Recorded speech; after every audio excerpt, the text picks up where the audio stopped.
دوسرا خط یہ کیا یہی کھیل ہی چلتا رہے گا خطوں کا؟ نہیں، میرا خیال ہے کہ آپ کنفیوز کر رہی ہو۔ میں جب خط کی بات کر رہا تھا تو میں یہ اینٹیسپیٹ کر رہا تھا کہ یہ 6 ججز کے علاوہ کوئی اور ججز بھی خط لکھ سکتے ہیں۔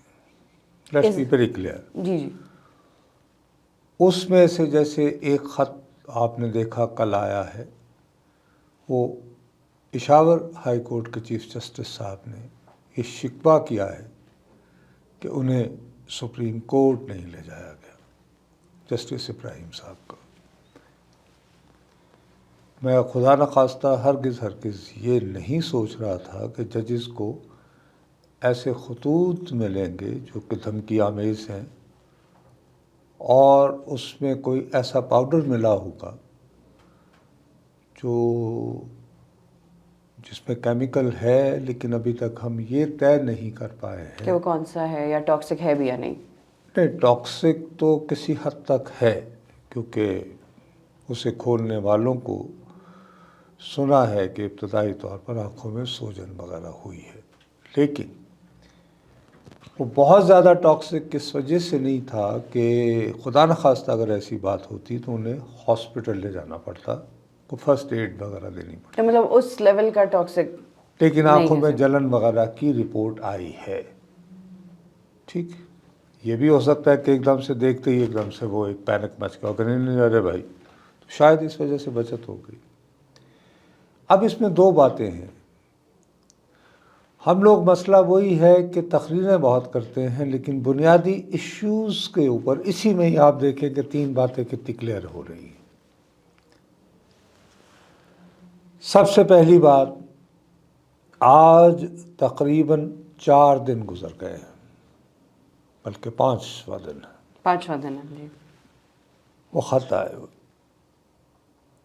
آج تک پاکستان جو ماشاءاللہ عالم اسلام کی واحد ایٹمی قوت ہے، وہ ریاست یہ طے نہیں کر پائی ہے کہ ان خطوط میں اینتھریکس تھا یا نہیں تھا۔ ابھی تک تو اسی بات پہ کنسنسس نہیں ہوا۔ نہیں، کنسنسس نہیں بیوی، خدا نخواستہ اللہ معاف کرے کہ میرے بارے میں یہ طے کرنا کہ میرے پھیپھڑوں میں ٹی بی کے جراثیم گئے ہیں یا نہیں، اس کے لیے کنسنسس کی ضرورت ہے۔ اس کے لیے تو لیب ہوتی ہے، ایگزام ہوتا ہے یار۔ ایک اسٹریٹ کیا ہو فارورڈ سا گیا؟ پروسیس ہے۔ میرے بلڈ میں شوگر لیول جو ہے وہ ان مینیجبل ہے یا نہیں ہے، یہ بھی خدا ٹیسٹ کے ہو لیے سکتا اس ہے۔ کے لیے کنسنسس کی ضرورت ہے کہ 2 بندے بیٹھ کے فیصلہ کریں کہ جی ہے یا نہیں۔ اس میں تو سمپل ایک ٹیسٹ ہے، ایک لیب ہے، وہ جائے گا، دیکھے گا، ٹیسٹ کرے گا، اس کا رزلٹ آ جائے گا۔ وہاں تک بھی ابھی کوئی نہیں پہنچا۔ بھائی آپ اپنے بلڈ کا ایک قطرہ دیتے ہو، آپ کو پتہ چل جاتا ہے کہ اس وقت آپ کے بلڈ میں شوگر لیول کیا ہے۔ ایک مشین لگاتے ہو، آپ کا بلڈ پریشر لیول کیا ہے، وہ بھی پتہ چل جاتا ہے۔ ارے اس میں کنسنسس وغیرہ ہی کیا ہے بھائی؟ یعنی یو ڈونٹ ہیو فیسلٹی، بکواس کرتے ہو اپنے آپ کو دھوکے میں رکھتے ہو، بس یہ ایٹمی قوت بن گئی۔ بھائی ایٹمی قوت بن گئے، الحمدللہ، بسم اللہ، شادیانے۔ لیکن اس کے بعد یہ الگ بات ہے کہ جس نے ایٹمی قوت بنانے کا خواب دیکھا، پہلی اینٹ لگائی تھی، اس کو پھانسی بھی لگایا، پھر یہ بھی کہو کہ ہم سزا بھی دیتے ہیں اس کو۔ جس نے دھماکے کروائے اس کو کہا کہ یہ نااہل، چور، لٹیرا، یہ پاناما والا، یہ بھی کہو نا پھر ساتھ۔ چلیں، میں پھر یعنی کہ ہم بھٹک جائیں گے۔ بات یہ ہے کہ اللہ کے فضل و کرم سے ایک طرف ہم یہاں اس لیول پہ ہیں،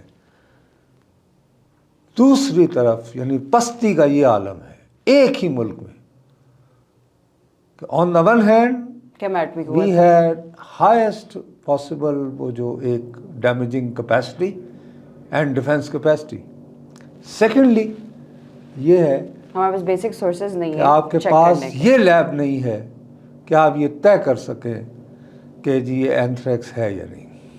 یہ ہو گئی بات۔ دوسری بات ہے، وہ جہاں سے یوں مہر لگتی ہے وہ جی پی او ہے۔ ہمیں یہ کہا جاتا ہے کہ جی اس کے لیے آپ وہ مہر لگوانی پڑتی ہے، آپ کاؤنٹر پہ جاتے ہیں، پیسے دیتے ہیں اور پھر آپ ڈالتے ہیں ماؤس میں۔ کیمرے جو ہیں وہ خراب تھے۔ آپ کرتے ہی ہیں کہ کیمرے لگا دیتے ہیں